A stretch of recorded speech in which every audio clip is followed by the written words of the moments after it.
First, let's pay homage to the lineage gurus, homage to the Venerable Mang Liao Ming, homage to Master Sakya Zeng Kong, homage to the 16th Dharma King Karmapa, and homage to Master Dupten Darji. Homage to the three jewels of the altar, and homage to the main deity of Homa today, Namo Sakyamuni Buddha, the fundamental teacher, Namo the transformation body of Sakyamuni Buddha, and Namo Uchusima, the greatly authoritative divine king Buddha. Simu, all Dharma masters, Dharma educators, Dharma teachers, Dharma instructors, Dharma assistants, temple directors, all disciples present here and over the internet, and our participating VIPs today, from the Ministry of Foreign Affairs of Taiwan, Secretary General Liao's wife, Dharma Sister Judy,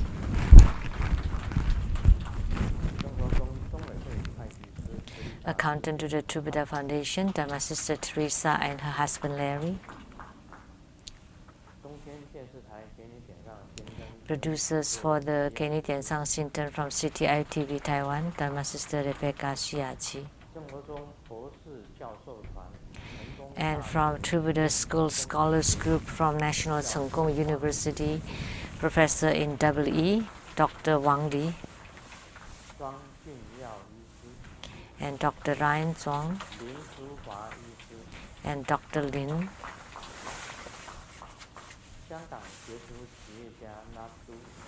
and a notable entrepreneur from Hong Kong, Datuk Kenneth Loy and family, from Sunny Line Dance Group of Taiwan, Dharma Sister Lin Yixuan,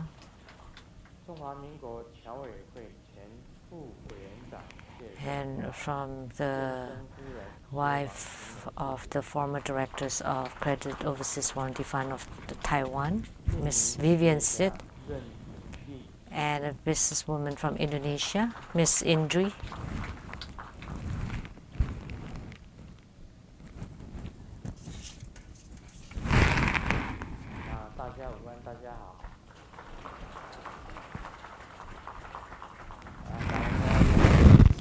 Good afternoon, everyone. How do you do?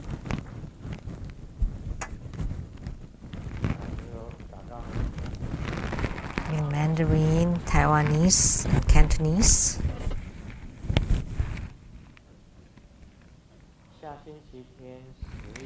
Next Sunday, October 25th at 3 p.m., there would be a Kalanata Homa fire offering ceremony. So we have subsequent ceremonies for the Herukas and Vidyarajas. And Akalanata is a transformation of Vairocana Buddha. And in Japanese Tantrayana,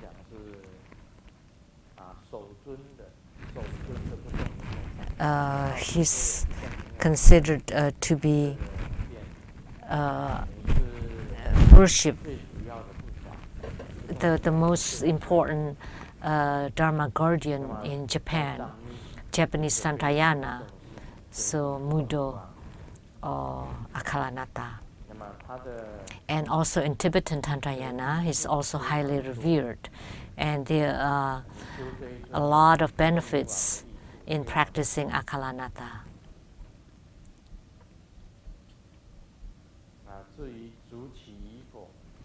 So whether you want to become primary supplicants or not, whether I say it or not, are all the same.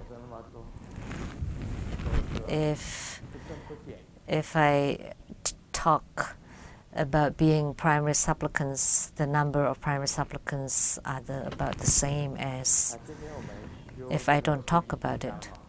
So no increase, no decrease. And today we perform Uchusima Homa.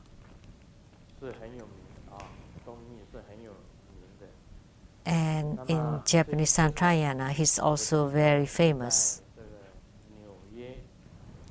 And remember,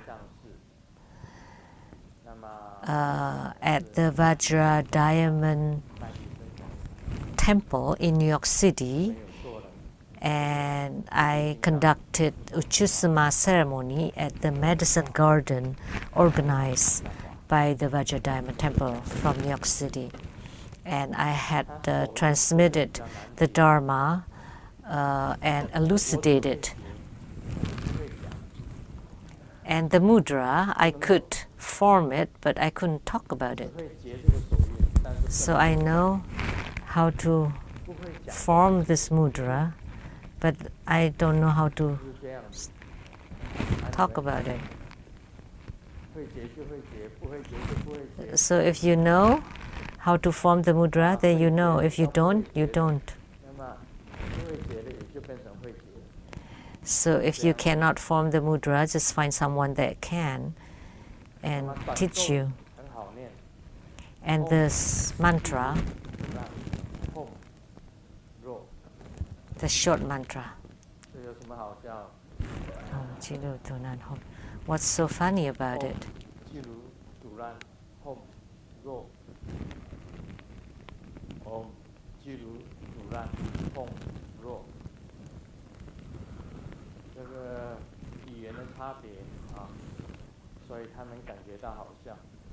So differences in different languages, that's why they find it funny. But this is a mantra. Om Jilu Tunan Hom Ro. That's the mantra, the shortest mantra.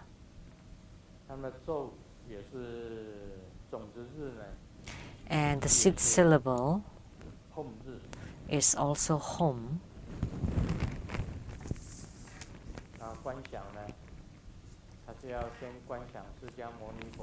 And the visualization, first you visualize Sakyamuni Buddha, and from his heart, or the chest or the heart, it revolves, and Uchusama is manifested from that. I've talked about Uchusama before, and he has a lot of other names. Uchusima, or firehead Vajrapala, indestructible Vajrapala, impure Vajrachala, and also touched Vajrapala. He has many Vajra names. Typically, we can say that he could eradicate sicknesses, purify all kinds of accidents in the house, and you will be able to gain great fortunes. And then a lot of the enemies or enmities, you can subdue them, and demons and ghosts and spirits will not be able to attack you, and can eat up all the filths or all the defilements. So many people, especially in Japanese Santrayana, they enshrine it or at the toilet, because he can eat up all the filths or all the impurities. But this is Sakyamuni Buddha and the primary transformation body of Sakyamuni Buddha, the greatly authoritative divine king Buddha, and you enshrine it in the toilet, but he doesn't care about filths or impurities.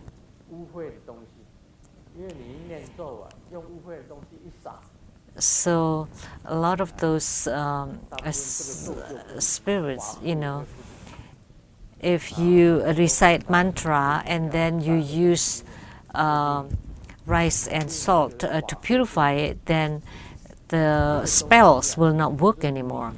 There are three things that would break the spells. One is the blood from woman's menstruation. That's filthy. The second filthy thing, it's the blood of a black dog, and that could break all kinds of spells and curses.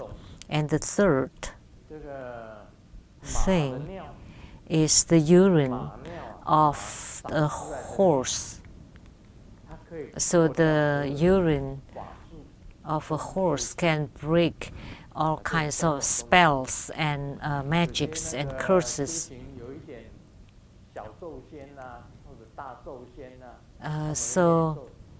People that cultivate it may be able to chant or cast spells by chanting mantras or spells, and then if you use these things, the urine or the blood, then it would be broken.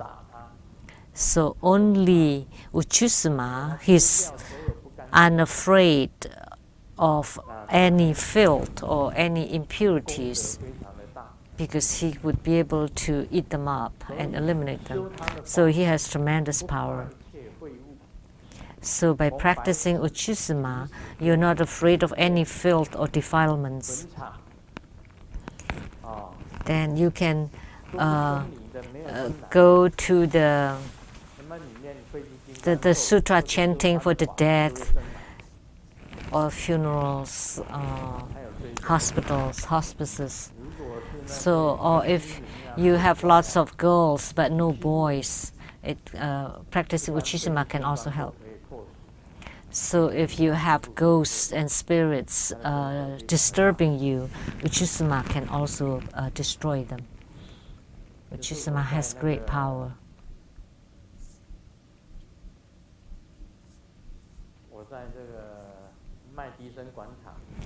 So at the Madison Garden in New York City, I transmitted this Uchusuma Dharma practice.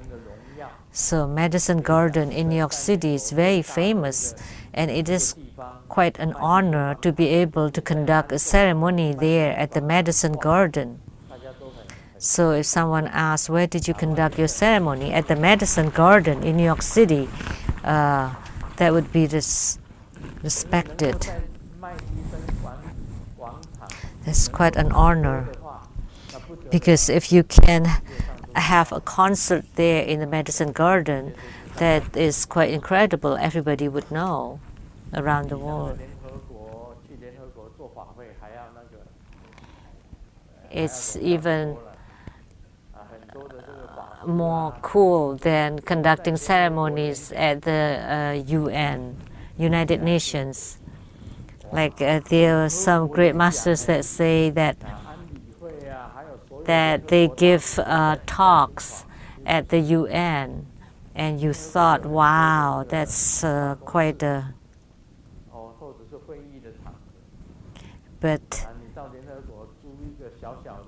But actually, there are a lot of meeting rooms or conference rooms in the United Nations. So maybe you just rent a small room, and then you ask your followers to listen to you. So if you give a talk at the Madison Garden, that's a different thing. That would be quite a glory. So we have the Uchusuma Vajra scepter.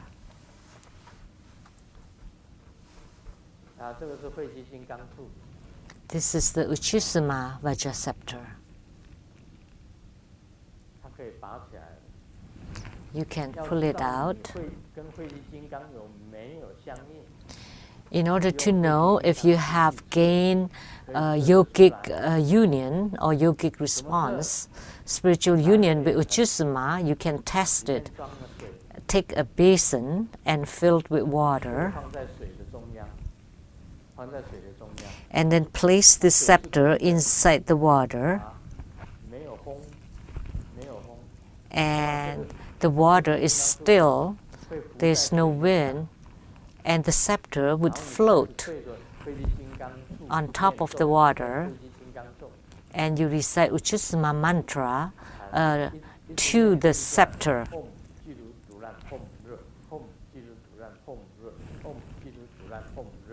Om Jilu Turan Hom Re. Om Jilu Turan Hom Re. So you recite the mantra until the scepter started to rotate, and then it would be rotating really fast. That means Uchusama has descended, and then you gain the spiritual union. And then you continue to recite until eventually that the Vajra scepter on the water would levitate into the air without the head, just levitate by itself. And it would float or levitate in the air.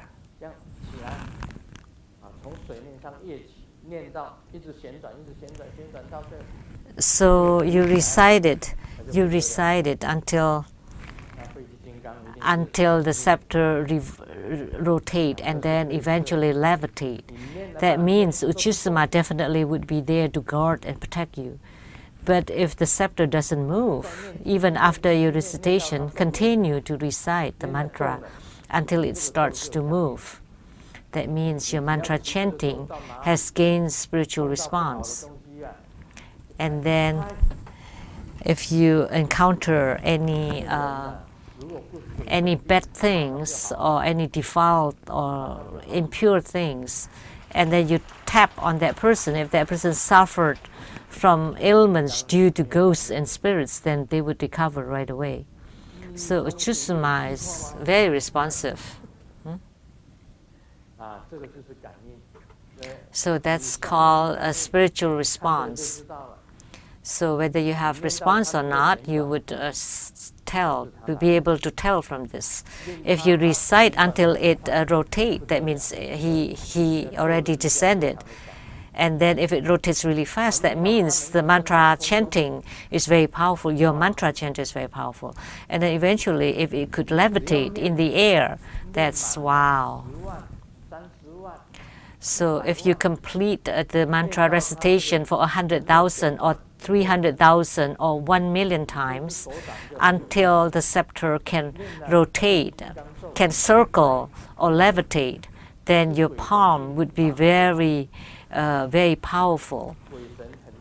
So if you tap on someone that is disturbed by the ghosts or spirits, then they would be healed right away. Recently, Grandmaster had tapped on several people's back. First one was a Canadian, a white person Canadian. Did you see that? Yes.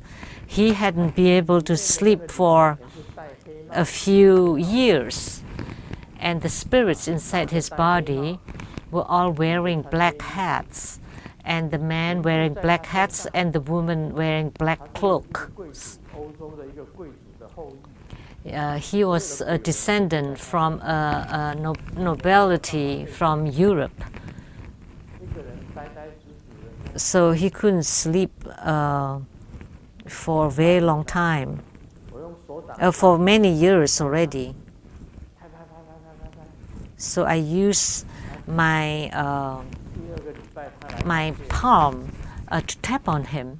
And the second week he came here and offer his gratitude to Grandmaster that finally he is able to sleep. And however, the person who brought him here, which is the daughter of Reverend Lien Tseng, started to lose sleep. She sleeps really well. You can tell from her figure. Even when she dances really hard, she must love to eat and sleep. That's why she has such a figure. So someone who sleeps really well, and then she couldn't sleep anymore. And then I tap on her. And she should be cured now, but now it's my turn. I lost sleep. So I followed my ritual and lay in bed, leave behind all sufferings, get all the happiness, and be reborn into the Pure Land, and pray to Golden Mother and to bless me, and then perform the sleep and dream yoga.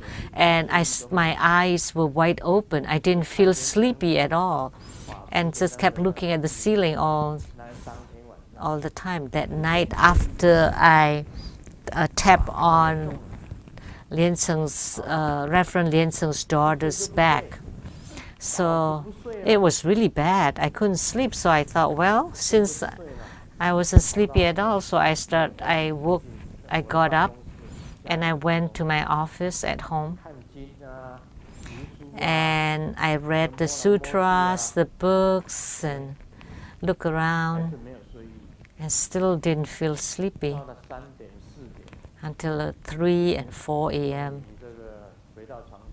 Finally, I went back to bed and laid down, and I fell asleep. And then an hour and a half later, I woke up and didn't feel sleepy anymore. So I only slept for an hour and a half. So I told everybody that I couldn't sleep that night. And then I performed boundaries. I blessed the bed and myself. When I was in bed, when I'm in bed, I would recite Lang and then burn my whole body to become ash. And with Yang, recite Yang, there would be breeze that would blow on the ash, and then the bed becomes empty. And by reciting Kang, I becomes a Vajra scepter laying on bed.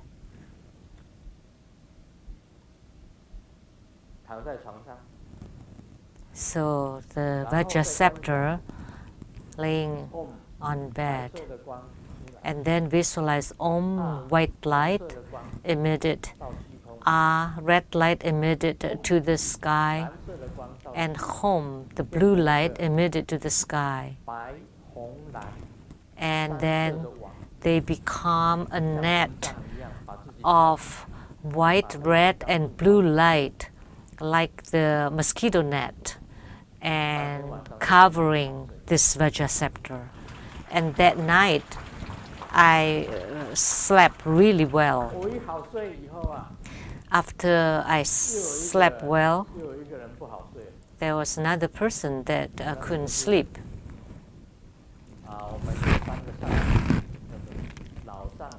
We have 3 Shanghainese people from Shanghai.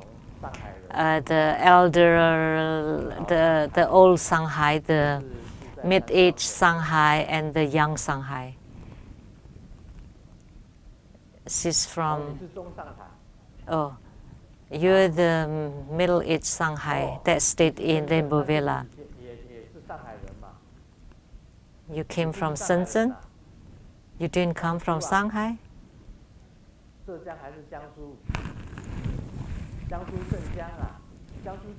Jiangsu. That's close to Shanghai, right?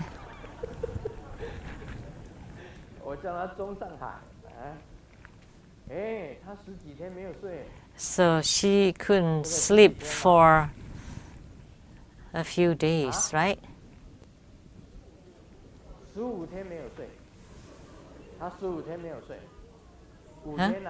5 days, 5 nights?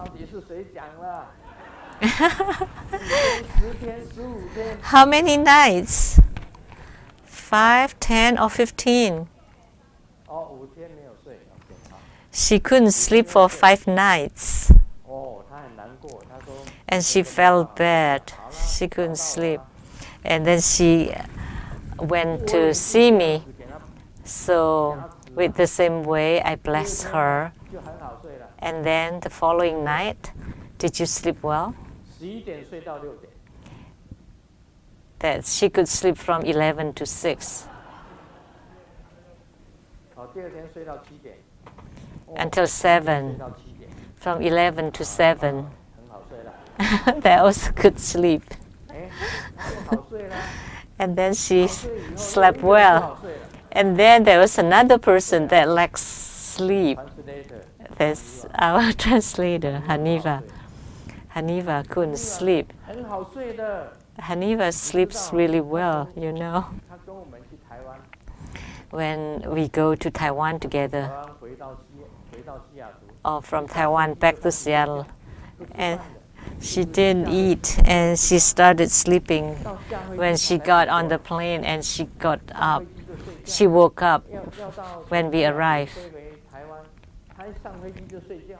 And she also sleeps when she gets on the plane in Seattle, and then wake up when the plane is about to arrive. So she sleeps really well. She could sleep for over 10 hours. And all of a sudden she became pale. And I asked what happened. And she said she couldn't sleep for a week. Why didn't you say? And then she said,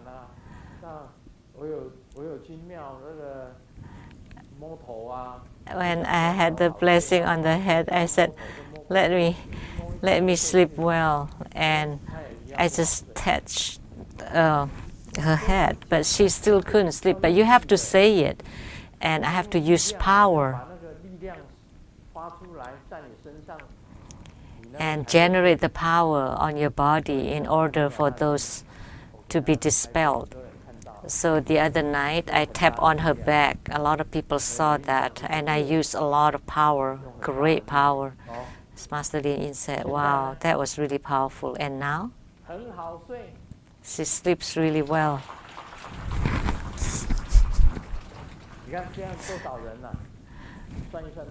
So see how many people? One after the other.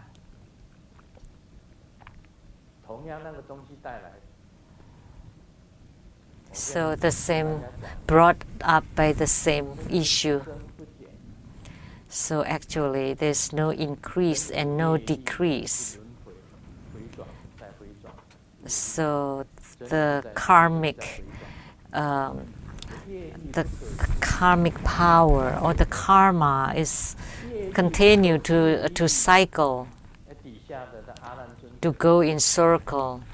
You know, the power of karma is incredible. It's beyond imagination. And when Sakyamuni Buddha said that karma is really beyond imagination, Ananda said, oh, I understand. And then the Buddha said, but you're a kindergarten baby, what do you understand? You know, karma is really beyond imaginable, it's unfathomable. So it couldn't be understood by human beings, and only then Ananda stopped talking. So what the Buddha said was truly incredible. If you really have Dharma power on your body and you can generate the power, you can help people. So those who cannot sleep, or all the mentally mad, crazy people, you know, I use mantras that I gain spiritual response with, and then the ghosts and the spirits on their bodies left. There are two things that I couldn't cure. The mad people that I couldn't cure is people who have been mad for over 6 years. And Golden Mother said there's no need to cure them because their brain cells have been destroyed and it couldn't be recovered, couldn't be cured. So over 6 years, Grandmaster cannot cure. And the other one is they have sins or crimes from past lives that they have to repay in this life. especially those who are born in the 2nd month and 11th month of the lunar calendar. There's no need to cure them. Golden Mother told me, if a person, a mad person, is born in the 2nd or 11th month of the lunar calendar, is suffering the insanity due to their karma or their sins or crimes.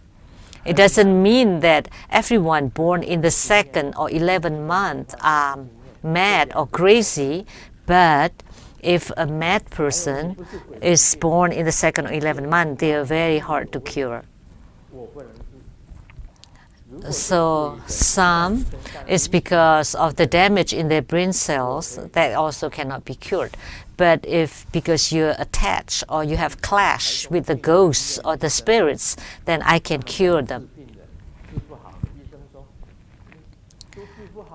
So there's a hospital in Taichung that the psychiatrist would tell the patients that please let me recommend you to go find Seng Yen Lu, but please don't tell anybody. So if you can find him, maybe your mental illness would be cured. So their parents or families would bring them to my house. And when I opened my doors in the morning, they were in handcuffs, and their feet are also in bondage, in cuffs, and they could hit people, and many of them lined up in front of my door. And I told them, oh, I'm going to work, please don't stay here. But they said, oh, no, we were recommended by our doctor. And I asked, which doctor? From Jinghe Hospital, from the psychiatry. And I cured many of those mentally ill patients. But please don't clap, because karma is really inconceivable, unimaginable. It doesn't increase, it doesn't decrease. Remember this. That's why Bodhidharma said, even the Emperor Wu of Liang built lots of temples, and he also ordained, he became a monk. So he asked, do I gain a lot of merits? And I donated, I feed all the renunciates, the Sangha members. And he asked Bodhidharma, is my merit great? And Bodhidharma replied, none whatsoever. And Emperor Wu of Liang became angry. And Bodhidharma ran away, left from the Liang dynasty and across the river to the Tu dynasty. Truly, there was no merits. I also help people build hospitals at the Tzu Chi Foundation, a hospital near Jiayi. What was it called? The hospital near Jiayi? Yeah, Dalian Hospital.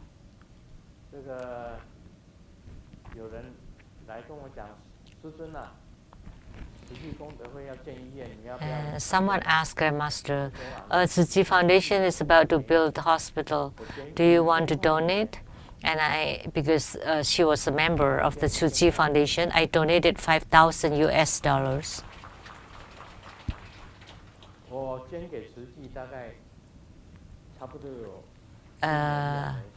I donated to Tzu Chi Foundation for about 6 years, for 6 years. And why did I stop finally? Because after 6 years of donation, they have 2 publications by Tzu Chi Foundation, Tzu Chi Monthly and Tzu Chi Daoli. And the chief editor is Chen Huijian. and he wrote an article to criticize Grandmaster. Because I get these periodicals, these two periodicals, and I thought, oh, the Tzu Chi Foundation that I help, and they wrote an article that was really bad. At that time, I didn't have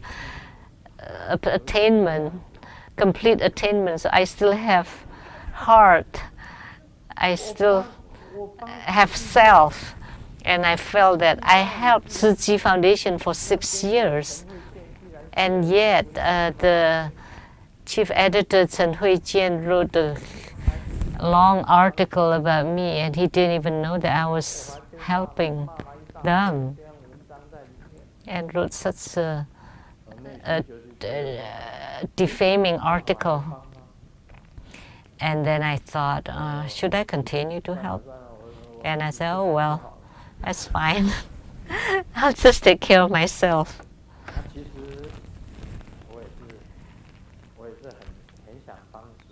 Actually, I really wanted to help Tzu Chi Foundation. And they built lots of hospitals. But let me ask you, do they have merits?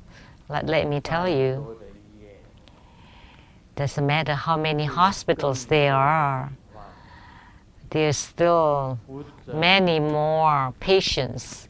It does not increase, it does not decrease. You need to understand, with this no increase nor decrease. If you understand this, then you are enlightened. And I'm not lying to you. I was talking about Huiji, about Uchishima. I went into tangent. Now let me continue on the Great Perfection Dharma. The last phrase of the praise. The previous Buddha Dipamkara had prophesied, and he is Sakyamuni Buddha.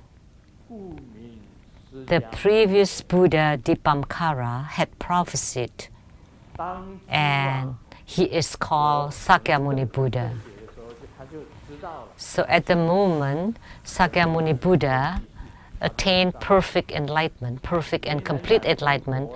He realized of all his past lives that Buddha Dipamkara had prophesied about him, that in the future you would definitely become a Buddha, and at that time you would be called Sakyamuni Buddha. So he remembered the time of Dipamkara Buddha that confirmed Sakyamuni Buddha's Buddhahood. So now let me talk about how Dipamkara Buddha prophesied about Sakyamuni Buddha. In that ancient time in India, there was a youth or a child called San Hui youth that's really handsome and good looking, very attractive, tall and handsome and very attractive, that all the women admire him, but he doesn't have any desire. So he donated all of his wealth, and he went deep into the snowy mountains to cultivate spiritually. And in his spiritual cultivation, he gained the transcendental power and also meditation. So he mastered the meditation and also transcendental power, supernatural power. And in India, there was a city called the Sila city. There was a Buddha called Dipamkara that was going to this city to preach Buddha Dharma. And Dipamkara was a Buddha of the past who gained perfect and complete enlightenment, a great Buddha. And the San Hui youth heard of this news and he wanted to make offering to Dipamkara Buddha. And he went to the city of Sila. But unfortunately, the king of Sila city asked all the precious offerings to be gathered and collected by the king, and the king would make the offerings to the Dipamkara Buddha. So all the flowers, the flesh flowers, and all the precious offerings. And the youth cleaned the streets and also sprinkled golden dust. And then he hang a lot of banners and parasols to welcome Dipamkara Buddha into the Sila city to preach Buddha Dharma. And when the Sanhui youth arrived at the city, and he wanted to make offering, but he couldn't find the offering items. And then all of a sudden he saw a maiden washing a bottle, and there were 7 lotus buds, green, still green lotus buds, 7 lotus buds. And the youth told to the maiden, I have 500 silver and to buy the 7 lotus buds. And the maiden said, I conceal these offerings for the Dipamkara Buddha secretly. I cannot sell it to you. And the youth said, how about 1,000 taels of silver? And she said, no, I want to make offerings of the 7 lotus buds to the Dipamkara Buddha. And the Sanhui youth negotiated. Why don't you give me 5 of the lotus buds and you can offer the 2? And the maiden said no.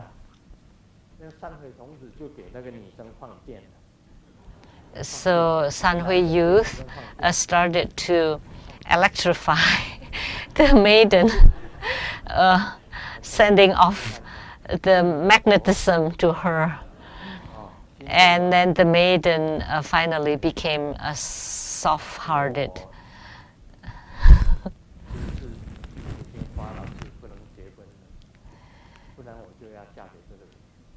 And she's made the vow not to get married, otherwise she would marry the Sanhui youth. So she told the youth, we all know there is reincarnation. Why don't you make a vow that in each of your future lives you would marry me and take me as your bride? And Sanhui youth was very smart, and he agreed with one condition. But if I became ordained to become a monk, you cannot stop me.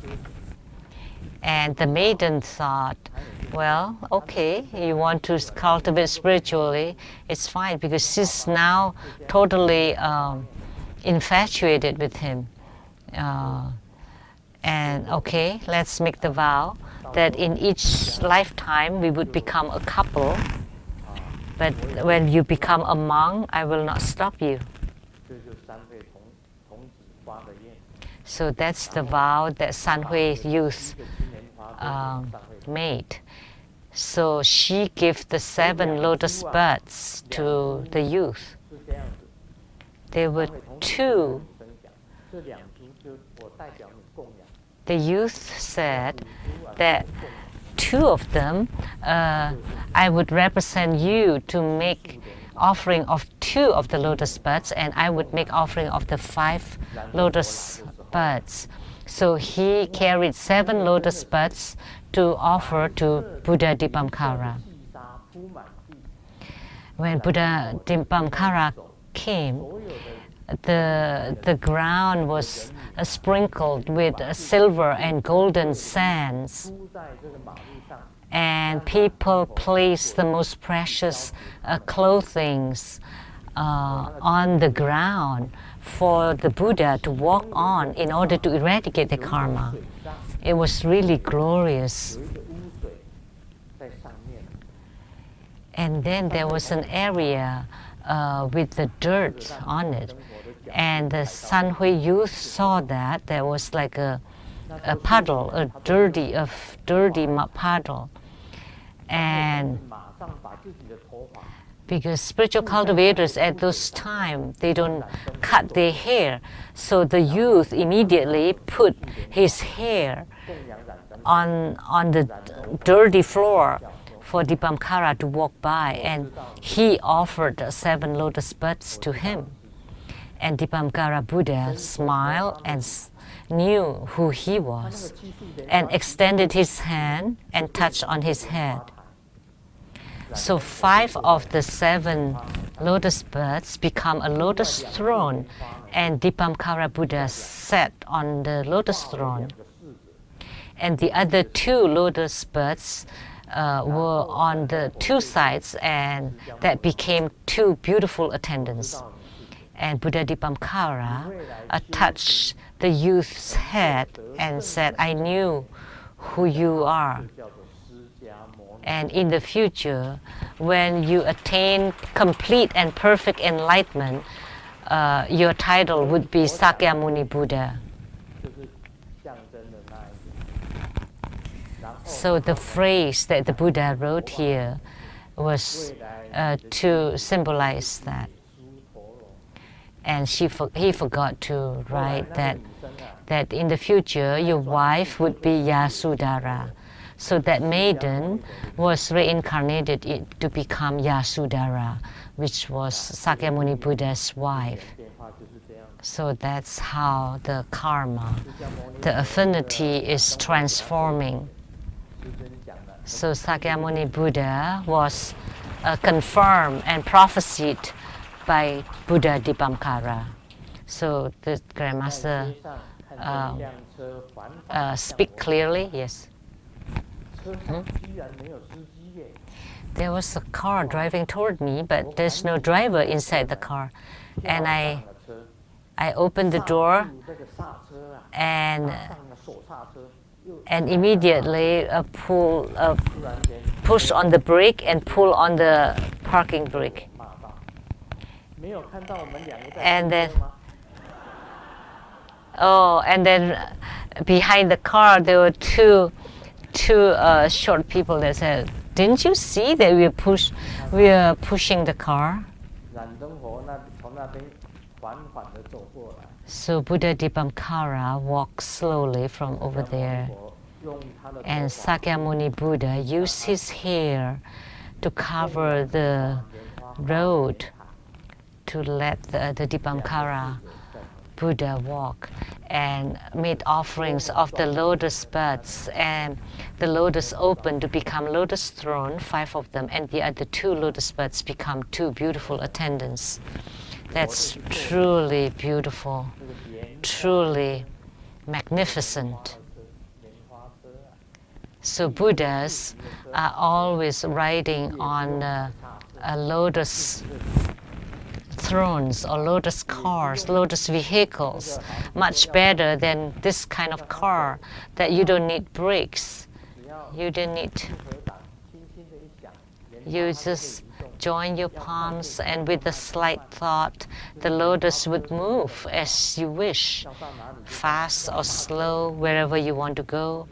And there's no need to brake, just with the thought, the lotus would stop.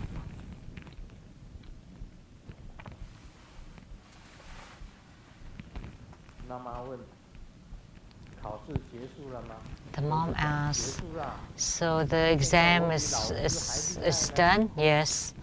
"Now I'm more incredible than the teacher, really?" And the son said, "Because in the new semester, I would be on the 2nd grade, but the teacher stays in the 1st grade."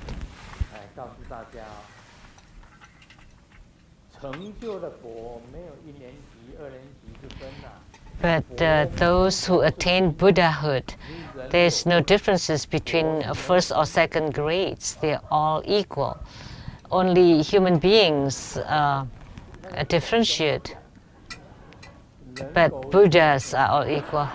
But the dog said, even between human beings and dogs, there are no differences. Really, there's no difference among Buddhas. So once you attain the complete and perfect enlightenment, that's the perfect awakening. They're all the same. And Sakyamuni Buddha attained the complete and perfect enlightenment and titled Sakyamuni Buddha. The one from the Sakya clan that can be truly benevolent, and he is called Sakyamuni Buddha. This joke is rather long. Let me share a shorter one that I remember. It's also about tests. At the start of school, they have tests. And Xiaoming got home and the mom asked, what score did you get? 0. How could you say it so proudly? But my teacher also said 0. How did the teacher say it? So class starts, we should start from 0. Everything starts from 0. In our spiritual cultivation, a lot of things starts from 0. A lot of things start from 0. You need to realize, you need to be enlightened back to this 0, and that would be called a true enlightenment. So this is a longer joke. Let me. A native friend got some wild mushrooms and to share with everybody. And one of the people said, is it poisonous? Could it be poisonous? And another person said, well, let's cook it and then give it to the dog first to try. And then let's go buy some alcohol. And when they got back, the dog is still alive. So everybody cooked the mushroom and eat them. And in the middle of it, the son came in and said, oh, the dog's dead. Everybody went into panic. And someone thought, oh, the pea can alleviate the poison. So everybody drinks the pea. And in order to want to stay alive, so they drink it all. And the dads thought, the dog was really lively earlier. How could it immediately die? And the mushroom must be really poisonous. So he pee one more and drink another cup.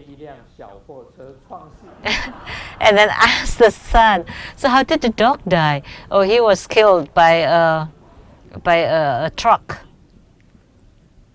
He was hit by a truck. And the dad screamed.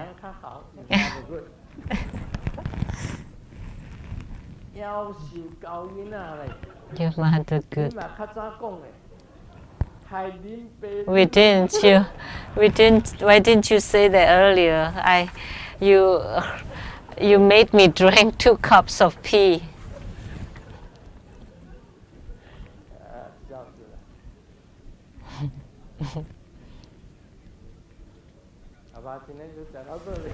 That's all for today. Oh, money, bear me home.